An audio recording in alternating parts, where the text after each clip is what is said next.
Hello दोस्तों, नमस्कार। एक बार फिर से स्वागत है आपका हमारे यूट्यूब चैनल शिखर स्टडी पॉइंट पर। दोस्तों, इसमें हम देखेंगे लूसेंट का विश्व इतिहास। दोस्तों, इससे पहले मैं परीक्षावाणी का आपको दे चुका हूँ, डिस्क्रिप्शन में लिंक है। परीक्षावाणी की भी जो पूरी बुक है उत्तराखंड की, उसको हम पूरा देखेंगे, पहले पार्ट से लेके आखिरी पार्ट तक। पूरे करंट अफेयर तक लगभग 22 अध्याय उसमें है, वो हम पूरे देखेंगे। अभी पहला पार्ट अपलोड कर दिया गया है, डिस्क्रिप्शन में लिंक है, आप वहाँ से देख सकते हैं। दोस्तों, पूरी 10 घंटे की वीडियो है वो, और बिल्कुल सब कुछ क्लियर है, आप आसानी से उसे देख सकते हैं।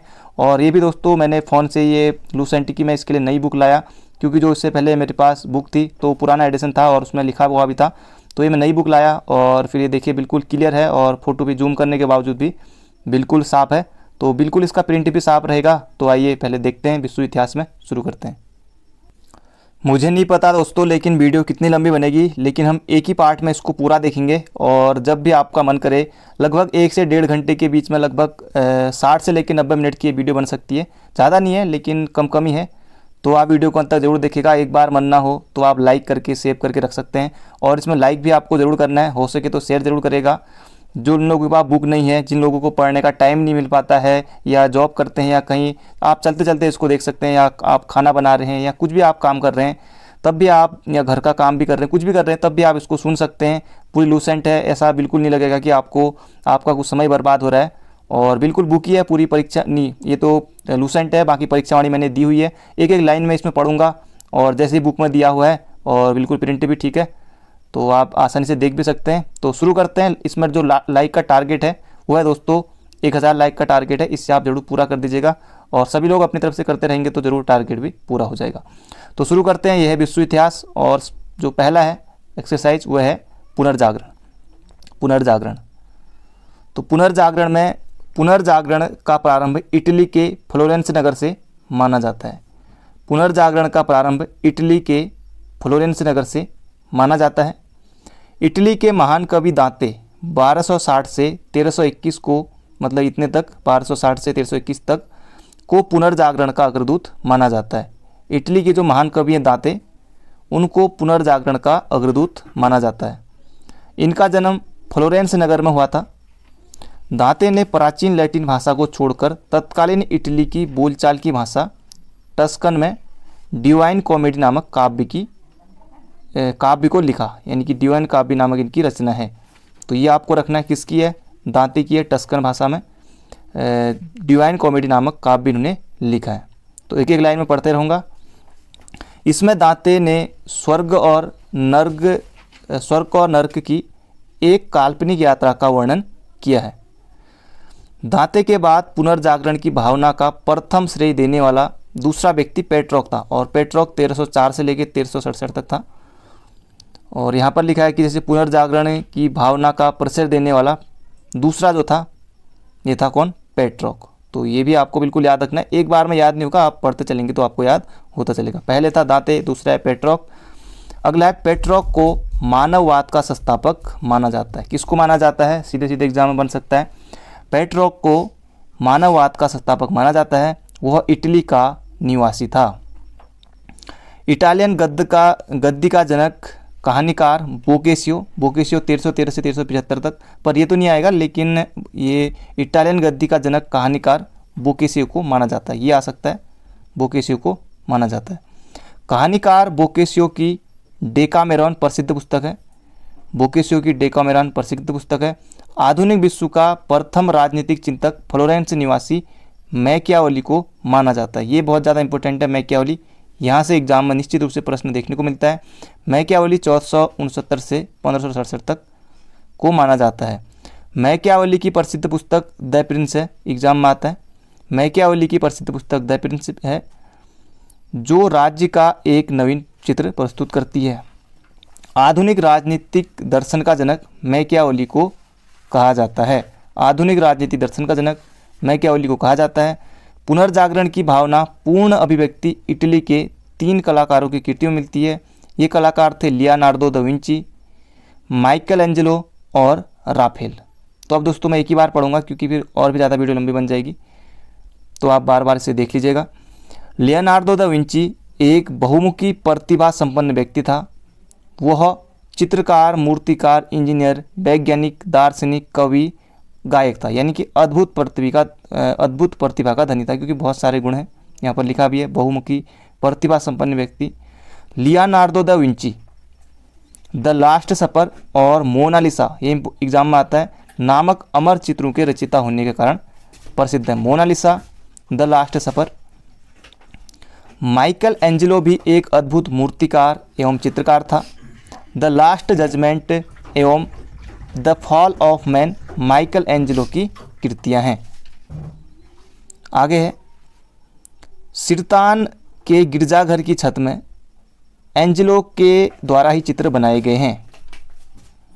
राफेल भी इटली का चित्रकार था। इसकी सर्वश्रेष्ठ कृति जीसस क्राइस्ट की माता मैडोना का चित्र है। पुनर्जागरण काल में चित्रकला का जनक जिएटो को माना जाता है। पुनर्जागरण काल का सर्वश्रेष्ठ निबंधकार इंग्लैंड का फ्रांसिस बेकन था। हॉलैंड के इरासमस ने अपनी पुस्तक द प्रेज ऑफ फॉली में व्यंग्यात्मक ढंग से पादरियों के अनैतिक जीवन एवं ईसाई धर्म की कुरीतियों पर प्रहार किया है। आगे देख लेते हैं, इंग्लैंड के लेखक टॉमस मूर ने अपनी पुस्तक यूटोपिया में आदर्श समाज का चित्र प्रस्तुत किया है। मार्टिन लूथर, बहुत ज़्यादा महत्वपूर्ण है, मार्टिन लूथर ने जर्मनी भाषा में बाइबिल का अनुवाद किया है। Romeo and Juliet Shakespeare England की अमर कृति है। इंग्लैंड के रोजर ब्रेकन को आधुनिक प्रयोगात्मक विज्ञान का जन्मदाता माना जाता है। पृथ्वी सौरमंडल का केंद्र है। इसका खंडन सर्वप्रथम पोलैंड निवासी कोपरनिकस ने किया था। गैलीलियो 1564 से लेकर 1642 तक रहे थे। गैलीलियो ने भी कोपरनिकस के सिद्धांत का समर्थन किया है। अब हम पहुंच गए अगले पेज पर। बिल्कुल आपको ऐसा लगेगा, पेज वही है लेकिन जो इस साइड दिया लूसेंट का वो अब अगले साइड से हम देख रहे हैं, तो बिल्कुल आपको ऐसा लगेगा कि आपके सामने बुक खुली है और आप बुक से ही पढ़ रहे हैं। जर्मनी के प्रसिद्ध वैज्ञानिक केपला या केपलर 1571 से 1630 तक ने गणित की सहायता से यह बतलाया कि ग्रह सूर्य के चारों ओर किस प्रकार घूमते हैं। न्यूटन 1642 से 1726 तक गुरुत्वाकर्षण के नियम, ये तो खैर आपने बचपन से पढ़ा होगा, का पता लगाया। धर्म सुधार आंदोलन की शुरुआत 16वीं सदी में हुई। धर्म सुधार आंदोलन का प्रवर्तक मार्टिन लूथर था, बहुत ज़्यादा महत्वपूर्ण है। धर्म सुधार आंदोलन का प्रवर्तक मार्टिन लूथर था, जो जर्मनी का रहने वाला था। इसने बाइबिल का अनुवाद जर्मन भाषा में किया, अभी हम देख चुके हैं ऊपर। धर्म सुधार आंदोलन की शुरुआत इंग्लैंड में हुई। जॉन विक्लिफ को धर्म सुधार आंदोलन का प्रातःकालीन तारा कहा जाता है।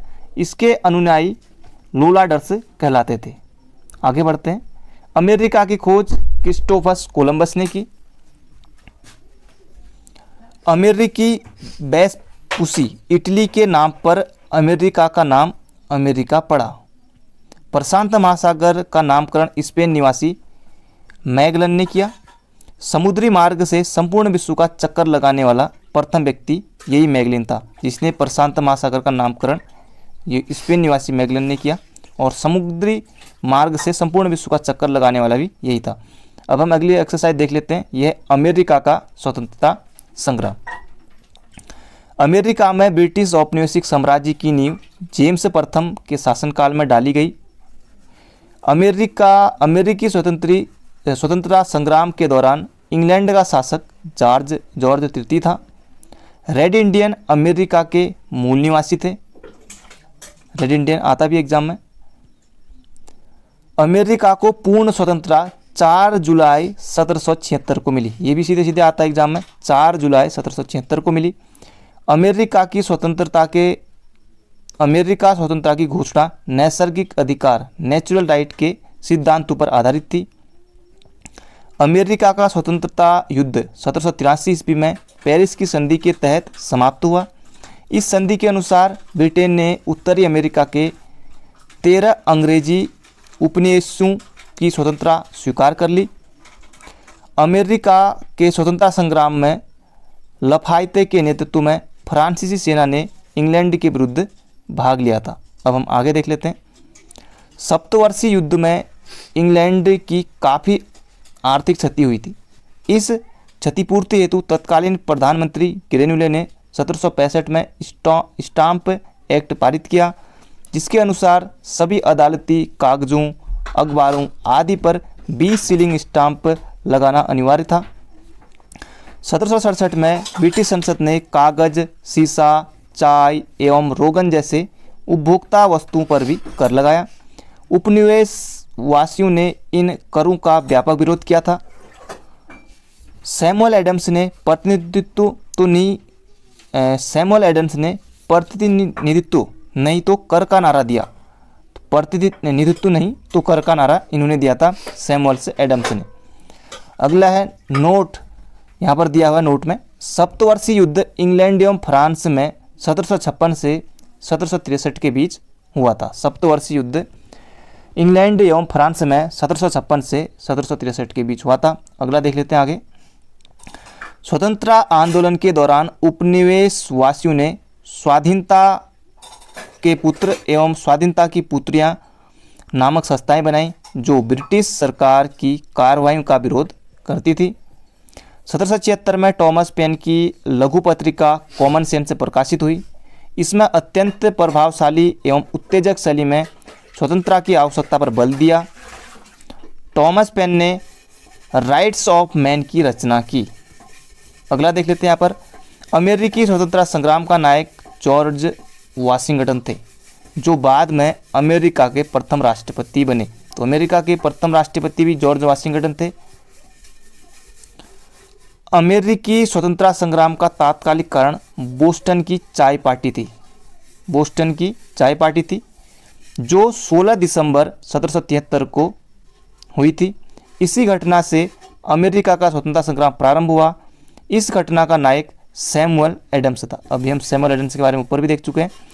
5 सितंबर 1774 को 13 उपनिवेशों के प्रतिनिधियों का फिलाडेल्फिया शहर में एक महादेशी सम्मेलन आयोजित किया, जिसमें ब्रिटिश कानूनों का विरोध तथा व्यापार के बहिष्कार का निर्णय हुआ। अब हम पहुंच गए अगले पेज पर। ये हम एक पेज इसका देख चुके हैं, ज़्यादा पेज नहीं है, बहुत कम समय में ही आपका पूरा हो जाएगा। 18 अप्रैल 1775 को ब्रिटिश सेना तथा उपनिवेश वासियों के बीच लैंगिस्टन में प्रथम संघर्ष हुआ। 4 जुलाई 1776 ईस्वी में फिलाडेल्फिया में दूसरा महादेशीय सम्मेलन हुआ, जिसमें टॉमस जेफरसन द्वारा तैयार किया गया अमेरिका का घोषणा पत्र जारी किया गया। प्रजातंत्र की स्थापना सर्वप्रथम अमेरिका में हुई। इसे ही आधुनिक गणतंत्र की जननी कहा जाता है। धर्मनिरपेक्ष राज्य की स्थापना भी सर्वप्रथम अमेरिका में हुई। अगला देख लेते हैं। संसार में सर्वप्रथम लिखित संविधान संयुक्त राज्य अमेरिका में 1789 में लागू हुआ, जिसमें महिलाओं को संपत्ति का अधिकार मिला। ये इंपॉर्टेंट है, यहाँ से सीधे सीधे आता है। संसार में सर्वप्रथम जो लिखित संविधान है वो संयुक्त राज्य अमेरिका में 1789 में लागू हुआ। अगला देख लेते हैं यहाँ पर। तथा उत्तराधिकार कानून को न्याय संगत बनाया। मॉन्टेस्क्यू के शक्ति पृथक्करण सिद्धांत को मान्यता मिली। 1781 ईस्वी में उपनिवेशी सेना के सम्मुख आत्मसमर्पण करने वाला ब्रिटेन का सेनापति लॉर्ड कॉर्नवालिस था। अमेरिका विश्व का पहला देश था जिसने मनुष्यों की समानता तथा उसके मौलिक अधिकारों की घोषणा की।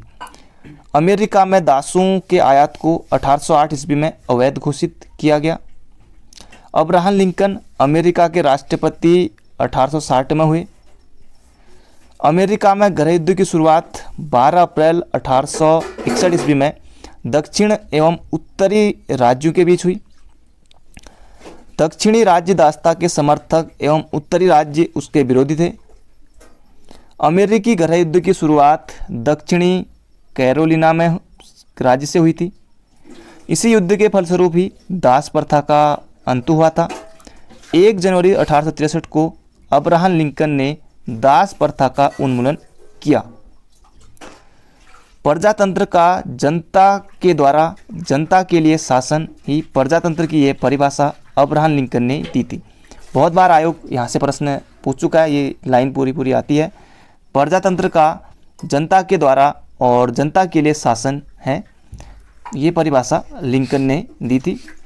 अब्राहम लिंकन की हत्या जॉन विनक्लिज ब्रूस नामक व्यक्ति ने 14 अप्रैल 1865 को कर दी थी। अगला देख लेते हैं। अमेरिकी गृह युद्ध की समाप्ति 26 मई 1865 को हुई। अमेरिकी फिलोसॉफिकल सोसाइटी की स्थापना बेंजामिन फ्रैंकलिन ने की थी। अगला देखते हैं। 2 एक्सरसाइज हमारी पूरी हो गई हैं। अब है हमारा फ्रांस की राज्य क्रांति। तो फ्रांस की राज्य क्रांति देख लेते हैं। फ्रांस की राज्य क्रांति 1789 में लुई 16वां के शासनकाल में हुई। तो ये भी आता है किसके समय में हुई, तो लुई 16वां। आपके सामने ऑप्शन रहेंगे लुई 14वां, ये सब वगैरह वगैरह जो भी है। और इस समय फ्रांस में सामंती व्यवस्था थी। 14 जुलाई 1789 को क्रांतिकारियों ने बास्तिल के कारागृह के फाटक को तोड़कर बंदियों को मुक्त कर दिया गया और तब से 14 जुलाई को फ्रांस में राष्ट्रीय दिवस, स्वतंत्रता दिवस के रूप में मनाया जाता है। समानता, स्वतंत्रता और बंधुत्व का नारा फ्रांस की राज्य क्रांति की देन है। बहुत ज़्यादा इंपॉर्टेंट है, सीधे सीधे आपको ये लाइन याद होनी चाहिए। समानता, स्वतंत्रता, बंधुत्व का नारा फ्रांस राज्य क्रांति की देन है। एग्जाम में आपको देखने को मिलेगा। मैं ही राज्य हूँ और मेरे शब्द ही कानून है, ये कथन लुई 14वां का है, तो ये भी आ सकता है। राजा की निरंकुशता एवं स्वच्छारिता पर अंकुश लगाने के लिए पालरमा नामक संस्था थी, जिसकी संख्या 17 थी और जिसका गठन न्यायालय के रूप में किया गया था। न्यायाधीशों का पद कुलीन वर्ग के लिए सुरक्षित होता था और ये पद वंशकर्मानुगत होते थे। अब आगे देख लेते हैं। वर्सी के शीश महल का निर्माण लुई 14वां ने कराया था। वर्सी के शीश महल का निर्माण लुई 14वां ने कराया था। वर्साई को फ्रांस की राजधानी लुई 14वां ने बनाया था। लुई 16वां 1774 ईस्वी में फ्रांस की गद्दी पर बैठा। लुई 16वां की पत्नी मैरी एंटोनेट ऑस्ट्रिया की राजधानी, ऑस्ट्रिया की राजकुमारी थी। ऑस्ट्रिया ये अलग है, ये ऑस्ट्रेलिया नहीं है। और राष्ट्र की समाधि वर्साई का भड़कीला राजदरबार था। लुई 16वां को देशद्रोह के अपराध में फांसी दी गई। अब देखिए यहाँ पर जो लुई 16वां को भी देशद्रोह के अपराध में फांसी दी गई। अगला, टेले एक प्रकार का भूमिकर था और टीथे एक प्रकार का धार्मिक कर था। अंतर है, टेले जो था वो भूमिकर था और टीथे जो था एक धार्मिक कर था, जिसे चर्च को देना पड़ता था। फ्रांसीसी क्रांति में वोल्टेयर, मॉन्टेस्क्यू एवं रूसो ने सर्वाधिक योगदान किया। वोल्टेयर चर्च का विरोधी था। रूसो फ्रांस में प्रजातंत्रात्मक शासन पद्धति का समर्थक था। अगला है, 100 चूहों की अपेक्षा एक सिंह का शासन उत्तम है। यह है वोल्टेयर की है, तो यह उक्ति जो है वोल्टेयर की है। तो ये भी आपको एग्जाम में दिखने को मिल सकता है। 100 चूहों की अपेक्षा एक सिंह का शासन उत्तम है, तो ये वोल्टेयर ने कहा था। अगला, सोशल कॉन्ट्रैक्ट, तो ये रूसो की पुस्तक है, आयोग प्रश्न पूछ चुका है। एवं लेटर्स ऑन इंग्लिश, ये वोल्टेयर की रचना है, वोल्टेयर की। अगला, कानून की आत्मा, द स्पिरिट ऑफ लॉ की रचना मॉन्टेस्क्यू ने की थी, तो ये भी इंपॉर्टेंट है, कानून की आत्मा ने की थी, जिसमें सरकार के तीनों अंगों, जैसे कि 3 अंग कौन कौन से होते हैं, कार्यपालिका है, विधायिका है और न्यायपालिका को अलग अलग रखने के विषय में बताकर शक्ति पृथक्करण का सिद्धांत का पोषण किया। फ्रांस की क्रांति का सबसे महत्वपूर्ण नारा समानता था, जिसे मध्यम वर्ग ने आगाज किया था। स्वतंत्रता एवं बंधुत्व भी क्रांति का नारा था। 18वीं शताब्दी में फ्रांसीसी समाज 3 स्टेटस अर्थात श्रेणी में बटा हुआ था। प्रथम स्टेट पादरी, द्वितीय अभिजात वर्ग, जबकि तृतीय स्टेट, इसमें देश की जो 90% जनता थी वो इसमें थी। उन्हें सभी प्रकार के कर देने पड़ते थे। इस वर्ग में व्यापारी, डॉक्टर, वकील, जज, अध्यापक, शिक्षक, लेखक, शिल्पी, किसान, मजदूर सभी शामिल थे, यानी कि किसी को भी इसमें नहीं छोड़ा। नोट में देख लेते हैं, फ्रांस की राज्य क्रांति के समय फ्रांस की मुद्रा लिव्रे थी। अगला देख लेते हैं, स्टेट्स जर्नल के अधिवेशन की शुरुआत 5 मई 1789 में हुई थी। मापतौल की दशमलव प्रणाली फ्रांसी की देन है। नापतोल की जो दशमलव प्रणाली है वो फ्रांसी की देन है। सांस्कृतिक राष्ट्रीयता का जनक हरडर को कहा जाता है, हरडर को। नेपोलियन का जन्म 15 अगस्त 1769 को कॉर्सिया द्वीप की राजधानी अजासियो में हुआ था। कॉर्सिया द्वीप की जो राजधानी है अजासियो में हुआ था। नेपोलियन के पिता का नाम कार्लो बोनापार्ट था। आगे देख लेते हैं। सेशन अगर पसंद आ रहा हो तो मेरे भाई वीडियो को लाइक कीजिए और हो सके तो शेयर भी जरूर करेगा। नेपोलियन ने ब्रिटेन के सैनिक अकादमी में शिक्षा प्राप्त की। 1796 में नेपोलियन ने इटली में ऑस्ट्रिया के प्रमुख को समाप्त किया। फ्रांस में डायरेक्टरी के शासन का अंत 1799 में हुआ। नेपोलियन 1799 ईस्वी में प्रथम कौंसल बना और 1802 में जीवन भर के लिए कौंसल बना। 1804 में नेपोलियन फ्रांस का सम्राट बना। कब बना? 1804 में नेपोलियन जो है फ्रांस का सम्राट बना। आधुनिक फ्रांस का निर्माता नेपोलियन को माना जाता है। नेपोलियन ने ही सर्वप्रथम इंग्लैंड को बनियों का देश कहा था। नेपोलियन ने ही जो है इंग्लैंड को बनियों का देश कहा था। अगला देख लेते हैं। नेपोलियन की पत्नी जोजोफाइन को तलाक देकर ऑस्ट्रिया की राजकुमारी मोरिया लुइसा से शादी की थी नेपोलियन ने, पहली पत्नी को तलाक देकर। ट्राफलर का युद्ध 21 अक्टूबर 1805 ईस्वी में इंग्लैंड और नेपोलियन के बीच हुआ। नेपोलियन ने बैंक ऑफ फ्रांस की स्थापना 1800 ईस्वी में की। नेपोलियन ने कानूनों का संग्रह तैयार करवाया जिसे नेपोलियन का कोड कहा जाता है। नेपोलियन को नील नदी के युद्ध में अंग्रेजी जहाज़ी बेड़े के नायक नेल्सन के हाथों बुरी तरह पराजित होना पड़ा। आगे देख लेते हैं। यूरोप के राष्ट्रों ने मिलकर 1813 ईस्वी में नेपोलियन को लिप्जिक नामक स्थान पर हरा दिया और उसे बंदी बनाकर एल्बा के टापू पर भेज दिया गया, परंतु वह एल्बा से भाग निकला और पुनः फ्रांस का सम्राट बना, वरना बंदे में दम है। अगला है अंततः मित्र राष्ट्रों की सेना ने नेपोलियन को 18 जून 1815 ईस्वी को वाटरलू के युद्ध में पराजित कर बंदी बना लिया और उसे सेंट हेलेना द्वीप पर भेज दिया और वहां 1821 ईस्वी में नेपोलियन बोनापार्ट की मृत्यु हो गई। नेपोलियन लिटिल कारपोल के नाम से भी जाना जाता है। तो नेपोलियन का कहानी का अंत हो गया 1821 में। अगला देख लेते हैं यहाँ पर। तो नेपोलियन भी उस समय था जब उस समय हमने देखा शुरुआत से, वरना उत्तराखंड में किनका शासन चल रहा होगा उस समय?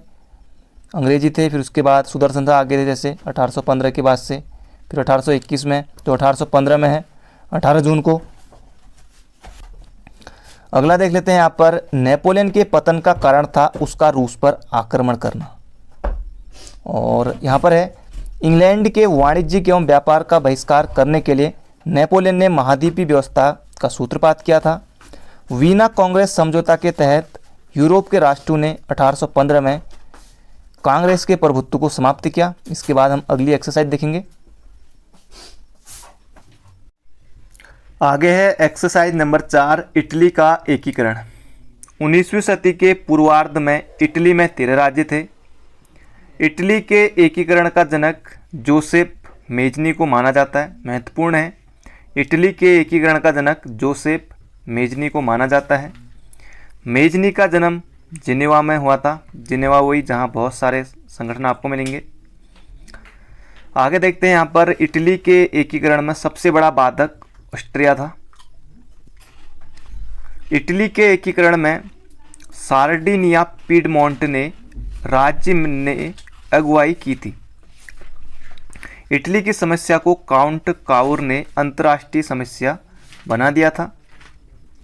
इटली के एकीकरण की तलवार गैरीबाल्डी को कहा जाता है। इटली के एकीकरण की तलवार गैरीबाल्डी को कहा जाता है। इटली के एकीकरण का श्रेय मेजनी, काउंट काउर, गैरीबाल्डी को दिया जाता है। यंग इटली की स्थापना 1831 में जोसेफ मेजनी ने की थी।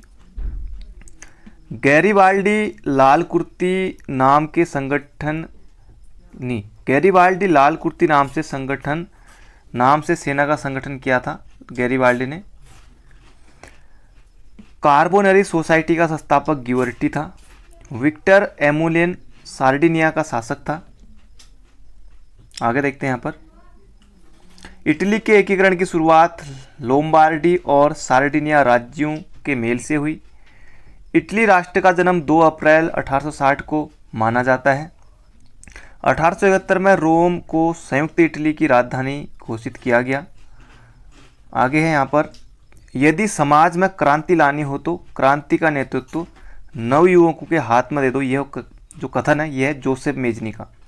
एग्जाम में बन सकता है प्रश्न, बहुत ज़्यादा महत्वपूर्ण है, तो इसे आप याद रखिएगा।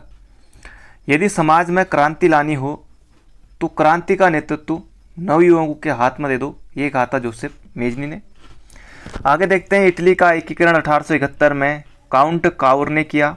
इटली की एकता का जन्मदाता नेपोलियन था। कौन था? नेपोलियन। अब देख लेते हैं यहाँ पर अगली एक्सरसाइज है, ज़्यादा बड़ा है नहीं, छोटे छोटे ही हैं। जर्मनी का एकीकरण। जर्मनी का एकीकरण बिस्मार्क ने किया।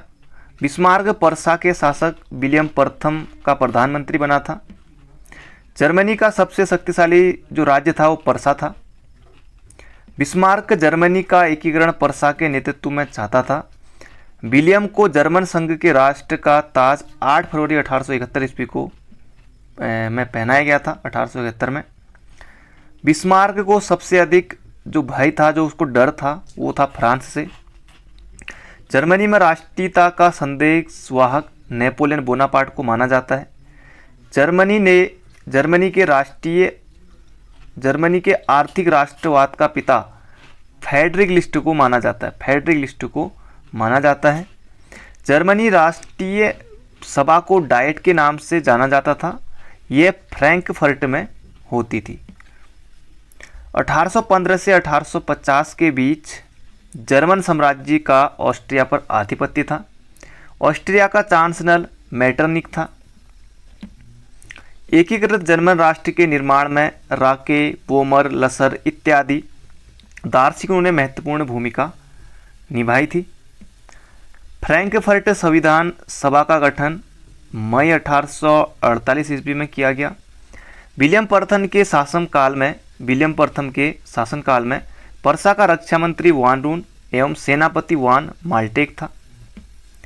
23 सितंबर 1862 ईस्वी को बिस्मार्क पर्सा का चांसलर बना। बिस्मार्क का जन्म 1 अप्रैल 1815 को ब्रिटेनबर्ग में हुआ था। विलियम प्रथम ने बिस्मार्क को बाजीगर कहा था। सेरेजोवा के युद्ध में 1866 में ऑस्ट्रिया ने पर्सा के आगे आत्मसमर्पण कर दिया। 23 अगस्त 1866 ईस्वी के प्राग संधि के तहत ऑस्ट्रिया जर्मन संघ में शामिल हुआ। फ्रांस एवं पर्सा के बीच सेडान का युद्ध 15 जुलाई 1870 ईस्वी को हुआ। नेपोलियन तृतीय ने पर्सा के आगे 1 सितंबर 1870 ईस्वी को आत्मसमर्पण किया। आगे देखते हैं। बिस्मार्क ने जर्मनी के सम्राट विलियम प्रथम का राज्याभिषेक वर्साई के राजमहल में किया। फ्रैंकफर्ट की संधि 10 मई 1871 ईस्वी को फ्रांस और पर्सा के बीच हुई और सूडान के युद्ध के बाद जर्मनी का एकीकरण संभव हो सका। अब अगली एक्सरसाइज है, एक्सरसाइज नंबर 6 देखते हैं। रूसी क्रांति। तो रूसी क्रांति अब देख लेते हैं हम। तो यहाँ पर रूसी क्रांति, समाजवाद का सर्वप्रथम शब्द का जो सर्वप्रथम है रॉबर्ट ओवन ने किया था। समाजवाद शब्द का प्रयोग सर्वप्रथम रॉबर्ट ओवन ने किया था। वह वेल्स का रहने वाला था। अगर मेरे भाई सेशन अगर पसंद आ रहा हो तो इसको लाइक कीजिए, हो सके तो इसे शेयर भी जरूर कीजिएगा। अगला आदर्शवादी समाजवाद का प्रवक्ता रॉबर्ट ओवन को माना जाता है। वैज्ञानिक समाजवाद का संस्थापक कार्ल मार्क्स था। इंपॉर्टेंट है, कार्ल मार्क्स से प्रश्न आता है। कार्ल मार्क्स जर्मनी का निवासी था और जो ये कार्ल मार्क्स की पुस्तक है, जैसे दास कैपिटल है, कम्युनिस्टो मैनिफेस्टो नामक भी पुस्तक लिखी थी, तो यहाँ पर साफ साफ इसे लिखा है। कार्ल मार्क्स ने दास कैपिटल और कम्युनिस्ट मैनिफेस्टो नामक पुस्तक लिखी है। फ्रांसीसी साम्यवाद का जनक सेंट साइमन को माना जाता है। फैबियन सोशलिज्म का नेतृत्व जॉर्ज बर्नार्ड शॉ ने किया। लंदन में फैबियन सोसाइटी की स्थापना 1884 ईस्वी में हुई। दुनिया के मजदूरों एक हो का नारा कार्ल मार्क्स ने दिया। ये भी आ सकता है एग्जाम में, जैसे अभी हमने मेजनी का नारा दिखा था ऊपर। तो ये जो दुनिया के मजदूरों एक हो का नारा दिया था कार्ल मार्क्स ने। अगला है यहाँ पर रूस के शासक को जार कहा जाता था। यह जारशाही व्यवस्था मार्च 1917 ईस्वी में समाप्त हुई। जार मुक्तिदाता के नाम से अलेक्जेंडर द्वितीय को जाना जाता है। रूस का अंतिम जार शासक जार निकोलस द्वितीय था। 1917 में रूसी क्रांति का तात्कालिक कारण प्रथम विश्व युद्ध में रूस की पराजय थी। 7 नवंबर 1917 की वोल्शेविक क्रांति का नेता लेनिन था। तो ये भी बहुत ज़्यादा महत्वपूर्ण आता है एग्जाम में प्रश्न यहाँ से। 7 नवंबर 1917 ईस्वी की बोल्शेविक क्रांति का नेता लेनिन था। लेनिन ने चेका का संगठन किया था। लाल सेना का संगठन ट्रॉट्स्की ने किया था। रूस के जार शासक अलेक्जेंडर द्वितीय की हत्या बम विस्फोट में हुई। एक जार एक चर्च और एक रूस का नारा जार निकोलस द्वितीय ने दिया था। ये वाला नारा एक जार एक चर्च और एक रूस का नारा जार निकोलस द्वितीय ने दिया था। आगे है यहाँ पर रूस में सबसे अधिक जनसंख्या स्लाव लोगों की थी। अन्ना कैरेलिना के लेखक लियो टॉल्स्टॉय था। इसका नाम आपने और जगह भी सुना होगा, लियो टॉल्स्टॉय का नाम। अगला है शून्यवाद का जनक तुर्गनेव को माना जाता है। रूसी साम्यवाद का जनक प्लेखानोव को माना जाता है। सोशल डेमोक्रेटिक दल की स्थापना 1903 में रूस में हुई थी। यह दल दो गुटों में विभाजित था, बोल्शेविक और मेंशेविक। बोल्शेविक का अर्थ है बहुसंख्यक और जो यहाँ पर मेंशेविक है इसका अर्थ होता है अल्पसंख्यक। बोल्शेविक का बहुसंख्यक और मेंशेविक का अल्पसंख्यक। अगला है यहाँ पर बोल्शेविक दल का नेता लेनिन था और 16 अप्रैल 1917 ईस्वी में लेनिन ने रूस में क्रांतिकारी योजना प्रकाशित की जो अप्रैल थीसिस के नाम से जानी जाती है। 1921 में लेनिन ने रूस में नई आर्थिक नीति लागू की। आधुनिक रूस का निर्माता स्टालिन को माना जाता है। आधुनिक रूस का निर्माता स्टालिन को माना जाता है। आगे देखते हैं यहाँ पर लेनिन की मृत्यु 1924 में हुई। राइट्स ऑफ मैन का लेखक टॉमस पेन है। राइट्स ऑफ मैन का जो लेखक है वो टॉमस पेन है। मदर की रचना मैक्सिम गोर्की ने की। स्थायी क्रांति के सिद्धांत का प्रवर्तक ट्रॉट्स्की था। प्रथम विश्व युद्ध के दौरान लेनिन का नारा था युद्ध का अंत करो, युद्ध का अंत करो। ये लेनिन का जो नारा था। कार्ल मार्क्स का आजीवन साथी रहा फ्रेडरिक एंजल्स। कौन? Frederick angels. तो ये हमारा यहीं पर समाप्त होता है। आगे औद्योगिक क्रांति। तो यहाँ से भी बहुत ज़्यादा प्रश्न आता है। एक्सरसाइज नंबर 7 है हमारी ये। अब देख लेते हैं हम औद्योगिक क्रांति के बारे में। औद्योगिक क्रांति की शुरुआत इंग्लैंड में हुई। ये आपने बहुत पहले पढ़ा होगा, वैसे भी पढ़ा ही होगा लगभग सबने। औद्योगिक क्रांति की शुरुआत इंग्लैंड में हुई क्योंकि इंग्लैंड के पास उपनिवेशकों के कारण कच्चे माल और पूंजी की अधिकता थी। इंग्लैंड में औद्योगिक क्रांति की शुरुआत सूती कपड़ा उद्योग से हुई। सबसे पहले स्कॉटलैंड के मैकेडम नामक व्यक्तियों ने पक्की सड़कें बनाने की जो विधि निकाली। 1761 ईस्वी में ब्रेंडले नामक इंजीनियर ने मैनचेस्टर से वर्सले तक नहर बनाई। 1814 में जॉर्ज स्टीफेंसन ने पहला भाप से चलने वाला रेल का इंजन रॉकेट बनाया था।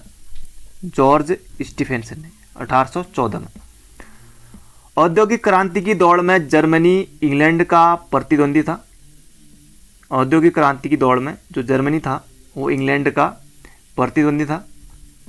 अब देख लेते हैं यहाँ पर जो यहाँ पर दिया हुआ है बॉक्स में औद्योगिक क्रांति के हुए आविष्कार, इनको देख लेते हैं यहाँ पर। फिर उसके बाद आ रही इंग्लैंड की क्रांति। तेज चलने वाला शटल आविष्कार किया था इसका जॉन ने और वर्ष है 1733 ईस्वी में। स्पिनिंग जेनी जेम्स हारग्रीव्ज, ये जो इसका वर्ष है आविष्कार किया था जेम्स हारग्रीव्ज ने और 1765 ईस्वी में। स्पिनिंग जेनी पानी की शक्ति से चालित यानी कि पानी की शक्ति चलता था। रिचार्ड ऑर्कराइट ने 1767 ईस्वी में। स्पिनिंग म्यूल क्रॉम्पटन 1776 ईस्वी में।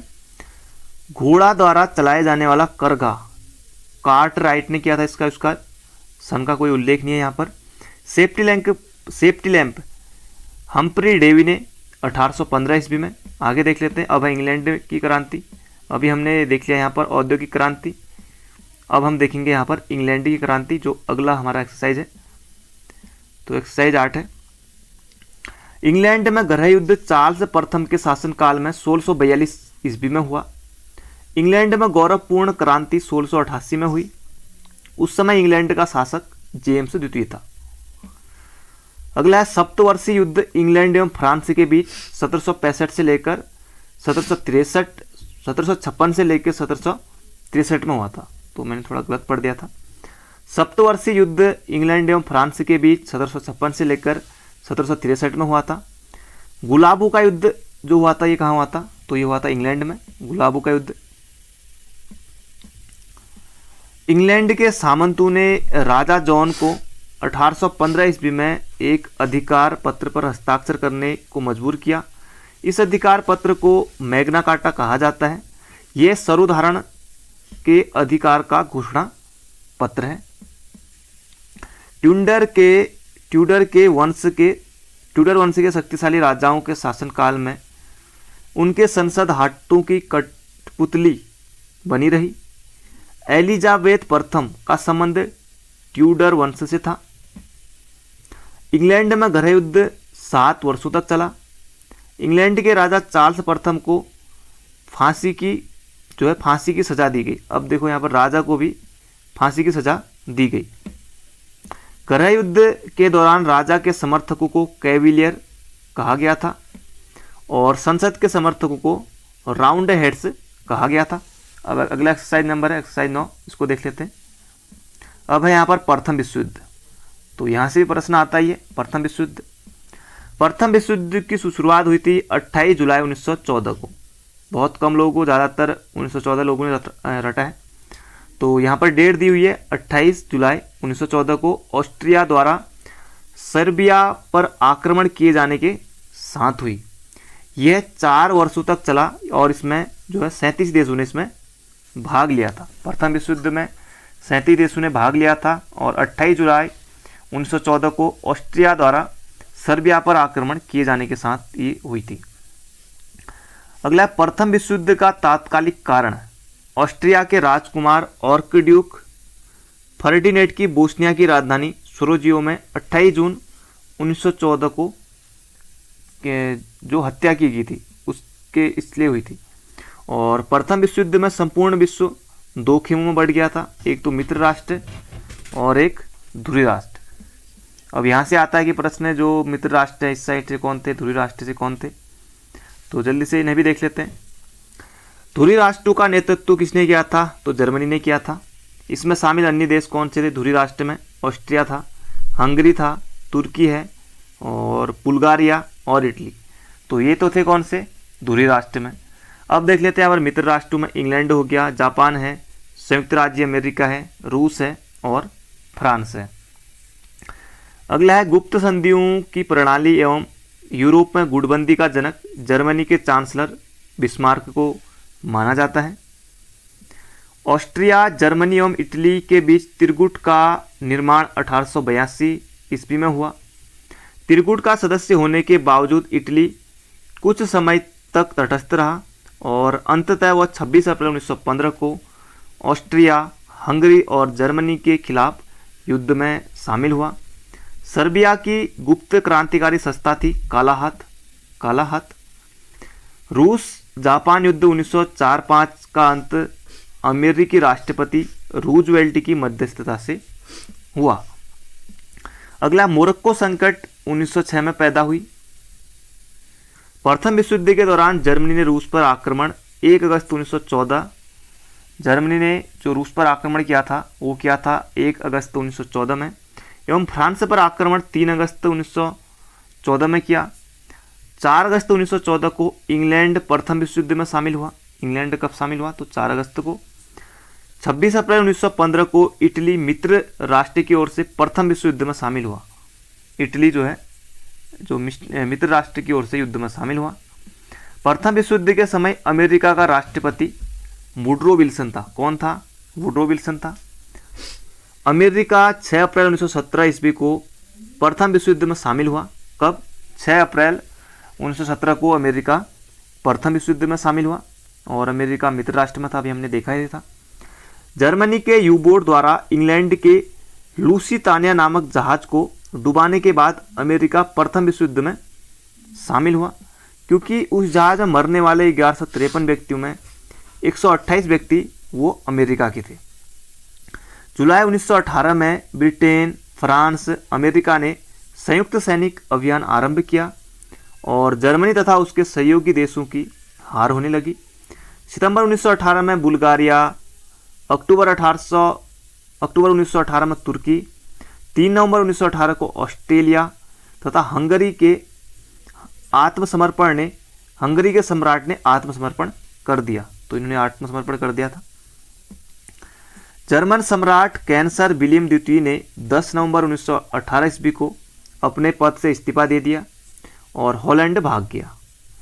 ऐसी अवस्था में समाजवादी प्रजातांत्रिक दल ने सत्ता अपने हाथों में लेकर एक तंत्र के स्थान पर गणतंत्र की स्थापना की और अपने नेता फ्रेडरिक एबर्ट को जर्मनी का चांसलर बनाया, जिसने 11 नवंबर 1918 को युद्ध विराम की संधि पर हस्ताक्षर कर दिया। फलस्वरूप प्रथम विश्व युद्ध समाप्त हुआ। तो उसके बाद विश्व युद्ध समाप्त हो गया था। 11 नवंबर 1918 को युद्ध विराम की संधि पर हस्ताक्षर किया गया और फिर उसके बाद प्रथम विश्व युद्ध समाप्त हो गया। आगे है यहाँ पर 18 जून 1919 ईस्वी को पेरिस शांति सम्मेलन हुआ। कब हुआ? 1919 में पेरिस शांति सम्मेलन हुआ, जिसमें 27 देश भाग ले रहे थे, मगर शांति संधियों के शर्तें केवल 3 देश ब्रिटेन, फ्रांस, अमेरिका तय कर रहे थे। तो ये 3 ही देश तय कर रहे थे। पेरिस शांति सम्मेलन में शांति संधियों की शर्तें निर्धारित करने में जिन राष्ट्राध्यक्षों ने मुख्य भूमिका निभाई वे थे अमेरिकी राष्ट्रपति वुडरो विल्सन, ब्रिटेन के प्रधानमंत्री लॉयड जॉर्ज और जो फ्रांस के प्रधानमंत्री थे वो थे जॉर्ज फ्लेमेसो। आगे देख लेते हैं। वर्साई की संधि 28 जून 1919 ईस्वी को जर्मनी के साथ हुई। तो वर्साई की संधि ये भी आता है एग्जाम में। वर्साई की संधि 28 जून 1919 ईस्वी को जर्मनी के साथ हुई और संधि के तहत जर्मनी की सेना 1 लाख तक सीमित कर दी गई। उसने वायुसेना एवं पनडुब्बियों को रखने के अधिकार छीन लिए। जर्मनी के सारे उपनिवेश विजित राष्ट्रों ने आपस में बांट लिए। युद्ध के हर्जाने के रूप में जर्मनी से 6 अरब 10 करोड़ पाउंड की राशि मांग की गई। अंतर्राष्ट्रीय क्षेत्र में प्रथम विश्व युद्ध का सबसे बड़ा योगदान राष्ट्रसंघ की स्थापना थी। प्रथम विश्व युद्ध के दौरान होने वाली वर्साई संधि में द्वितीय विश्व युद्ध का बीजारोपण हुआ।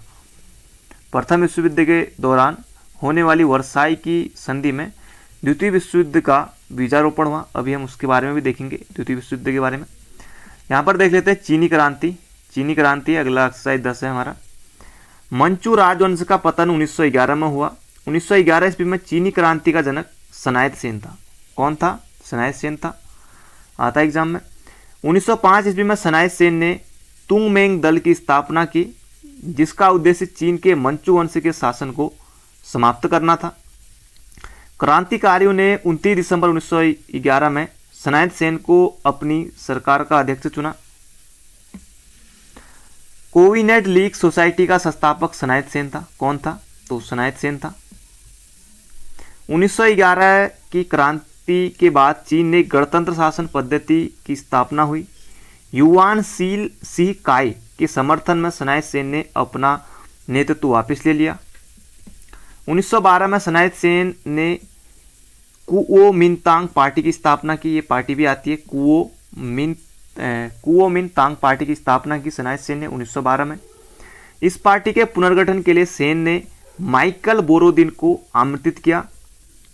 डॉक्टर सनायत सेन ने अपनी सेना के संगठन के लिए जनरल गैलन को चुना। डॉक्टर सनायत सेन के 3 सिद्धांत थे। एक तो राष्ट्रवाद है, लोकतंत्रवाद है और सामाजिक न्याय है। डॉक्टर सनायत सेन को चीन का राष्ट्रपिता कहा जाता है। किसको कहा जाता है चीन का राष्ट्रपिता? तो ये सनायत सेन को कहा जाता है। अब यहाँ पर बॉक्स में देख लेते हैं, थोड़ा दिया हुआ जो तांग वंश। तांग वंश चीन में तांग राजवंश के तहत एक साम्राज्य स्थापित हुआ जो लगभग 300 वर्षों तक 7वीं से 9वीं सदी तक चला, सत्ता में रहा और इसकी राजधानी सियोन दुनिया के सबसे बड़े नगरों में से एक थी। तांग साम्राज्य परीक्षा के माध्यम से नियुक्त की गई नौकरशाही द्वारा प्रशासित होता था। डॉक्टर सनायत सेन की मृत्यु 1925 में हो गई।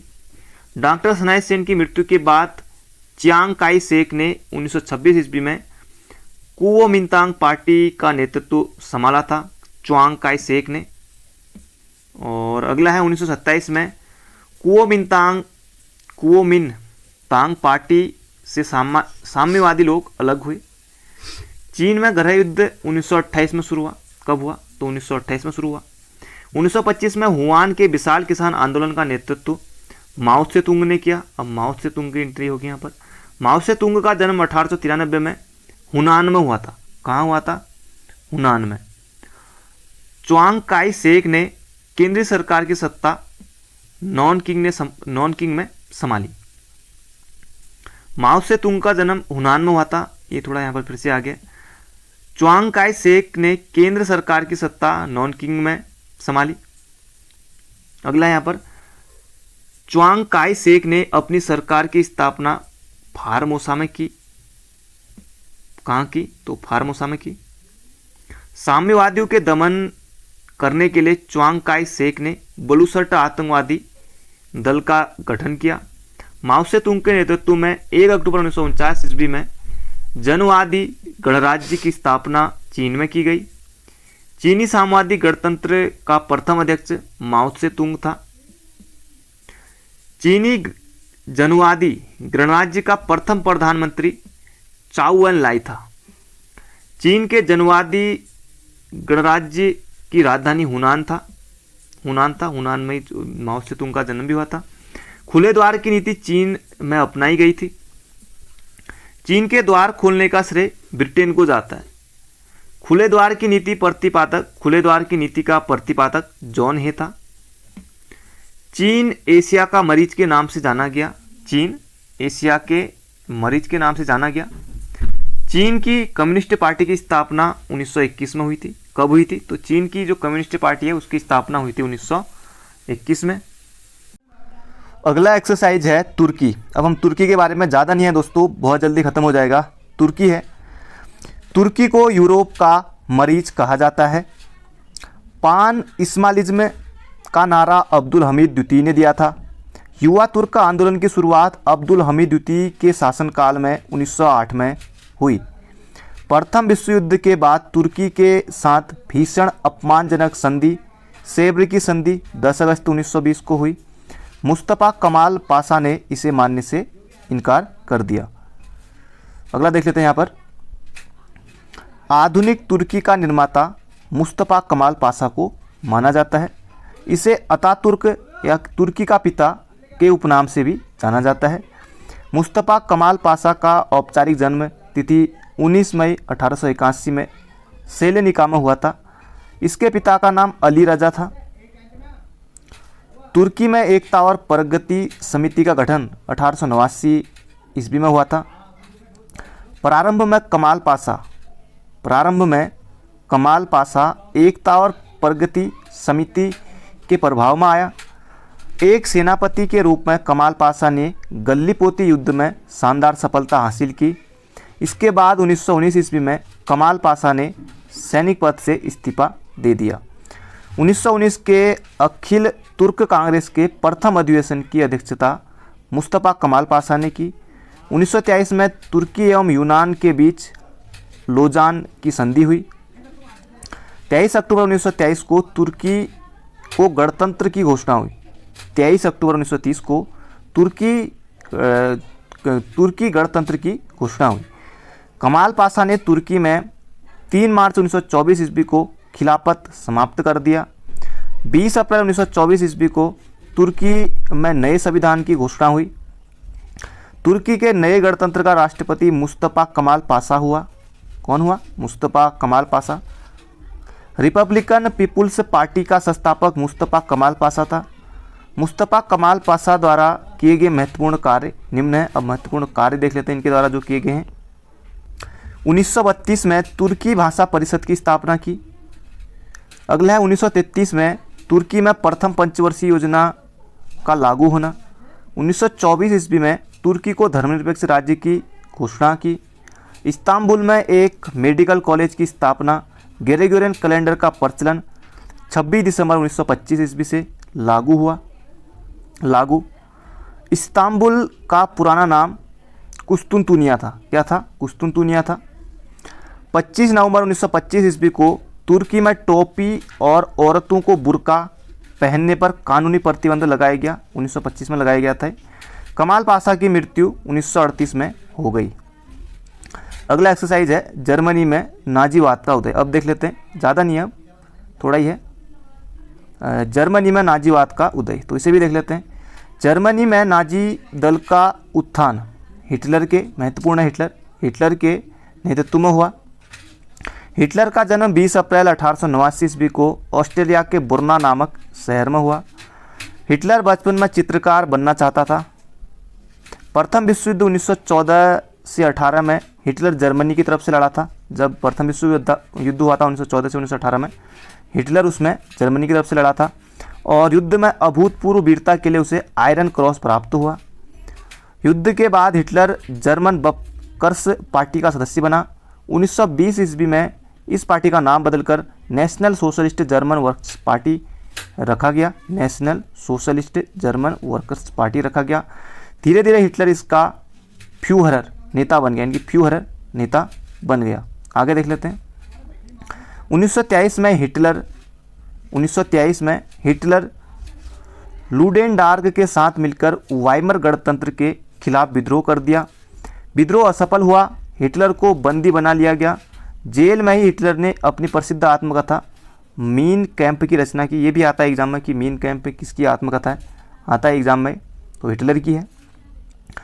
1924 के अंत में उसे जेल से रिहा कर दिया गया। जेल से रिहा होने के बाद उसने अपने दल को फिर से संगठित किया और स्वास्तिक को प्रतीक के रूप में ग्रहण किया। 1932 के चुनाव में हिटलर की नाजी पार्टी को 230 सीटें प्राप्त हुई, परंतु उसे सरकार बनाने का मौका नहीं मिला। बाद में राष्ट्रपति हिडेनबर्ग ने 30 जनवरी 1997 को हिटलर को चांसलर मनोनीत किया। अगस्त 1934 में हिडेनबर्ग की मृत्यु ने पर चांसलर और राष्ट्रपति के पद को मिलाकर एक कर दिया गया और हिटलर जर्मनी का सर्वेसर्वा बन गया। गुप्तचर पुलिस गेस्टापो का संगठन हिटलर ने किया था। एक राष्ट्र एक नेता का नारा हिटलर ने दिया था, बहुत ज़्यादा महत्वपूर्ण है। एक राष्ट्र एक नेता का नारा दिया था हिटलर ने। नाजी दल का प्रचार कार्य गोबेल्स संभालता था। जर्मन सुरक्षा परिषद की स्थापना 4 अप्रैल 1933 में हुई।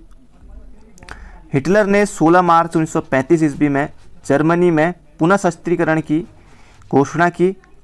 उसने वर्साई की संधि की निशस्त्रीकरण संबंधी सभी धाराओं को तोड़ने की घोषणा की एवं उसने पूरे जर्मनी में अनिवार्य सैनिक सेवा लागू कर दिया। आगे देख लेते हैं। साम्यवादी खतरा से बचने के लिए जर्मनी, इटली, जापान के बीच कॉमिटर्सन विरोधी समझौता 1936 में संपन्न हुआ, जो कालांतर में धुरी राष्ट्र के नाम से प्रसिद्ध हुआ। हिटलर ने 1 सितंबर 1939 को पोलैंड पर आक्रमण किया। हिटलर की विस्तारवादी नीति का पहला शिकार ऑस्ट्रिया हुआ। कौन हुआ? तो ऑस्ट्रिया हुआ। अगला है एडोल्फ हिटलर के लिए सामी विरोधी नीति का अर्थ यहूदी विरोधी नीति था। हिटलर ने 30 अप्रैल 1945 को आत्महत्या की। अब बताओ, हिटलर को आत्महत्या करनी पड़ी। हिटलर ने 30 अप्रैल 1945 को आत्महत्या की। अगला आप देख लेते हैं। हिटलर की कहानी यहाँ पर खत्म हो गई है। अब है जापानी साम्राज्यवाद। ज़्यादा नहीं है, थोड़ा और बचा है, देख लीजिए। जापान के साम्राज्यवाद का सबसे पहला शिकार चीन हुआ। 1863 में एक अमेरिकी नाविक पेरी ने बल प्रयोग कर जापान का द्वार अमेरिका व्यापार के लिए खोला। जापान में आधुनिकीकरण की प्रक्रिया की शुरुआत मूत सुहितो ने की। 1872 में जापान में सैनिक सेवा अनिवार्य कर दी गई। 1905 में जापान ने रूस को हराया। कब हराया? तो 1905 में जापान ने रूस को हरा दिया। जापान समझ सकते कि आप कितना छोटा है और रूस को हरा दिया। चीन को हरा सकता है जापान, चीन को कई बार। जापान रूस युद्ध की समाप्ति 5 सितंबर 1905 को पोर्ट्समाउथ की संधि के द्वारा हुई। 5 सितंबर 1905 को पोर्ट्समाउथ की संधि के द्वारा ये हुई थी।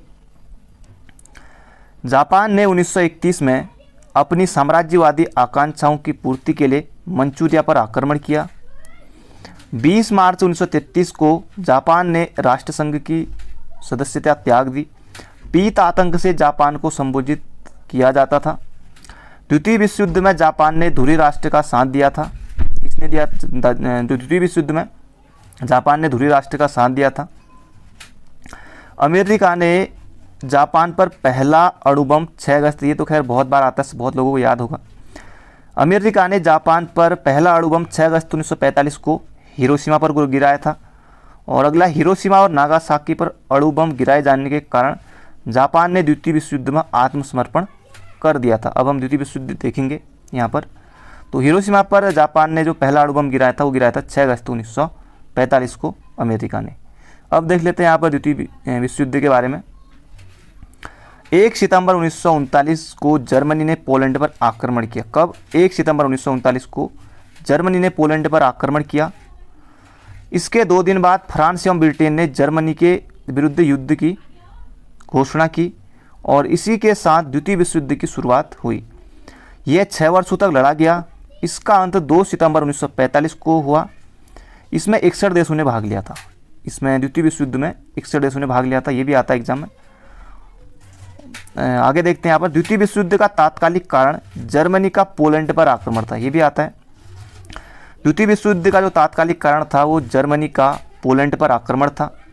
द्वितीय विश्व युद्ध के दौरान जर्मन जनरल रोम्पेल का नाम डेजर्ट फॉक्स रखा गया था। क्या रखा गया था?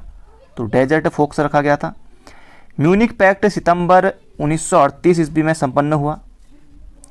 जर्मनी ने वर्साई की संधि का उल्लंघन 1935 में किया। स्पेन में गृह युद्ध 1936 में शुरू हुआ। स्पेन में गृह युद्ध 1936 में शुरू हुआ। संयुक्त रूप से इटली एवं जर्मनी का पहला शिकार स्पेन था। संयुक्त रूप से इटली एवं जर्मनी का जो पहला शिकार था वो स्पेन था। जर्मनी द्वारा सोवियत संघ पर आक्रमण करने की योजना को ऑपरेशन बारबोसा कहा गया। 23 अगस्त 1939 को जर्मनी रूस आक्रमण समझौते पर हस्ताक्षर हुए। जर्मनी ने रूस पर समझौता उल्लंघन का आरोप लगाकर उस पर जून 1941 को में आक्रमण कर दिया और फरवरी 1943 में रूसी सेना जर्मनी को हराने में सफल हुई। आगे देख लेते हैं यहाँ पर। जर्मनी की ओर से द्वितीय विश्व युद्ध में 10 जून 1940 को इटली ने प्रवेश किया। अमेरिका का द्वितीय विश्व युद्ध में प्रवेश 8 सितंबर 1941 को हुआ। कब हुआ? अमेरिका का द्वितीय विश्व युद्ध में प्रवेश 8 सितंबर 1941 को हुआ। इसका कारण जापान द्वारा 7 सितंबर 1941 का हवाई द्वीप पर स्थित पर्ल हार्बर के अमेरिकी नौसैनिक हवाई अड्डे पर जबरदस्त हमला था। ये पर्ल हार्बर वाला आप देखिएगा कभी इसको यूट्यूब पर। अमेरिका का द्वितीय विश्व युद्ध में प्रवेश 8 दिसंबर 1941 को हुआ। इसका कारण जापान द्वारा 7 दिसंबर 1941 को हवाई द्वीप स्थित पर्ल हार्बर के अमेरिकी नौसैनिक हवाई अड्डे पर जबरदस्त हमला था। तो 7 दिसंबर को पहले जापान ने किया, फिर 8 दिसंबर को सीधे अमेरिका सीधे दूसरे दिन ही शुरू हो गया अमेरिका भी। द्वितीय विश्व युद्ध में इंग्लैंड का प्रधानमंत्री विंस्टन चर्चिल एवं अमेरिका का राष्ट्रपति फ्रैंकलिन डी रूजवेल्ट था। यहाँ पर नोट में देख लेते हैं।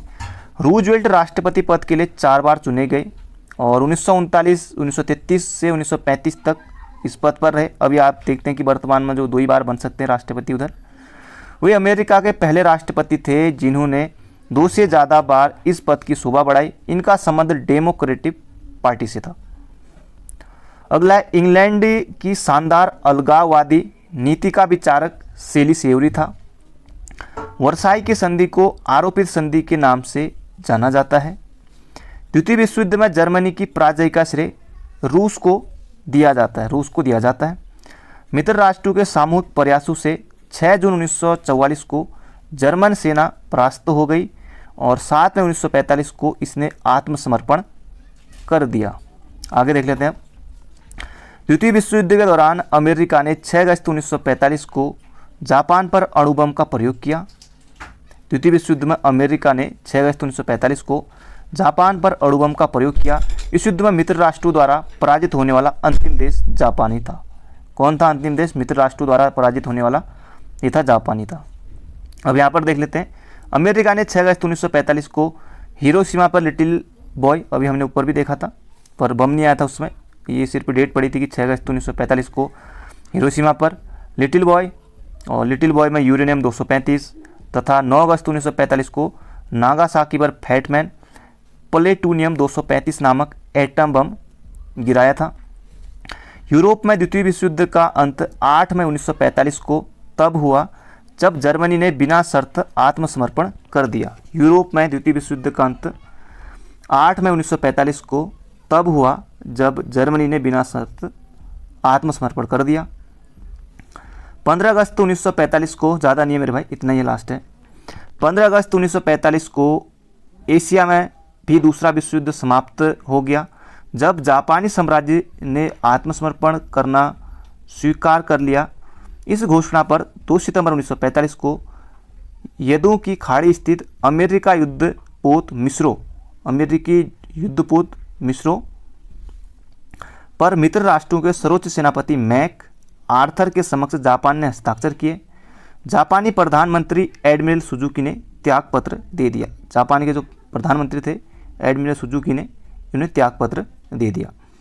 अगला, अंतर्राष्ट्रीय क्षेत्र में द्वितीय विश्व युद्ध का सबसे बड़ा योगदान संयुक्त राष्ट्र संघ की स्थापना है।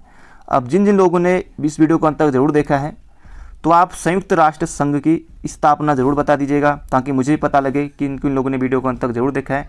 तो संयुक्त राष्ट्र संघ की स्थापना अगर आपको नहीं आता है गूगल कीजिए, आसानी से मिल जाएगा बुक में आसानी से। बाकी मैं इसमें आगे पढ़ाने वाला हूँ, ऐसा है नहीं कि आपको ये भी मिलेगा, चिंता ना करें। तो आज हमारा विश्व इतिहास पूरा हो गया है। बाकी अगला जो आएगा आपके लिए दोस्तों वो आएगा भारतीय संविधान। भारतीय संविधान लगभग 6 से लेकर 8 घंटे में आपका पूरा हो जाएगा, उसके लिए चिंता मत करें। भारतीय संविधान 6 से 8 घंटे में आपका पूरा हो जाएगा। और बाकी आप इसमें कमेंट में बताइएगा ये सेशन कैसा लगा, लाइक करके जरूर जाएगा। टारगेट है 1000 लाइक का, और अपनी तरफ से पूरा कर दीजिएगा। हो सके तो एक शेयर भी जरूर करिएगा इसको, वीडियो को, बहुत मेहनत लगती है। और संयुक्त राष्ट्र संघ की स्थापना आप जरूर बताइएगा। बाकी मिलते हैं बहुत जल्दी। Thank you friend, thank you so much. अपना ध्यान रखिए, और अगर एक बार आपको याद ना हो तो आप 10 बार देखिए, 10 बार में भी ना हो तो 50 बार देखिए, पर याद जरूर कीजिए इसको, क्योंकि यहाँ से भी 1-2 क्वेश्चन बनते हैं। बाकी मिलेंगे बहुत जल्दी। Thank you friend, thank you so much.